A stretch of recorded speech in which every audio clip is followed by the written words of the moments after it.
اللہ کے رسول کی سنت کی مخالفت کرتا ہوں اپنے اقتدار کے نشے میں، اپنی طاقت کے نشے میں. بھائی یہ کیا ہو رہا ہے؟ اللہ کا یہ فرمان ہے، رسول کا یہ فرمان ہے.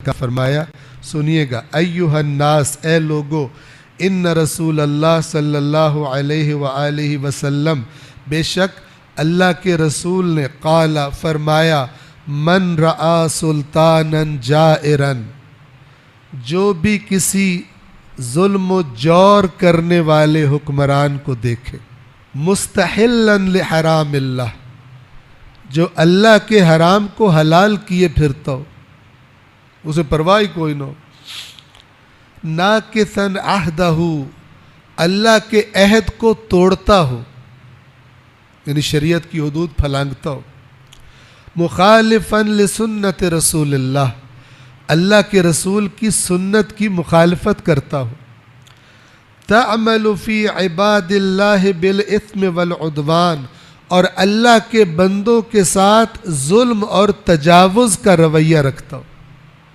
اپنے اقتدار کے نشے میں، اپنی طاقت کے نشے میں. جو بھی کوئی ایسے حکمران کو دیکھے، فَلَمْ يُغَيِّرْ عَلَيْهِ بِقَوْلٍ وَلَا فِعْلٍ، اور ان حالات کو تبدیل کرنے کی کوئی کوشش نہ کرے، نہ قول سے نہ عمل سے. یہ کیوں فرمایا؟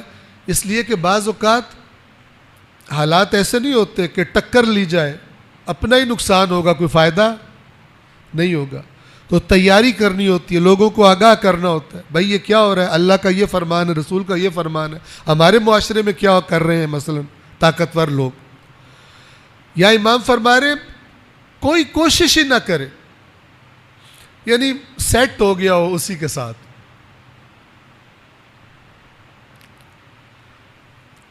نہ اپنے عمل سے نہ اپنے قول سے اس کو تبدیل کرنے کی کوئی کوشش نہ کرے.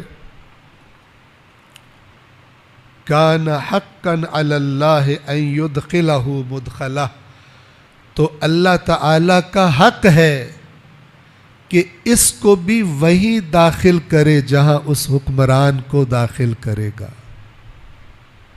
یہ وہی بات جو آپ کو پہلے قرآن سے بتا چکا ہوں کہ جب مچھلیوں پکڑنے کا معاملہ آیا تو بچے کون؟ جو مجرموں کو روک رہے تھے کہ یہ کام نہ کرو. اور عذاب کن پر آیا؟ مجرموں پر بھی اور جو نہیں روک رہے تھے ان پر بھی.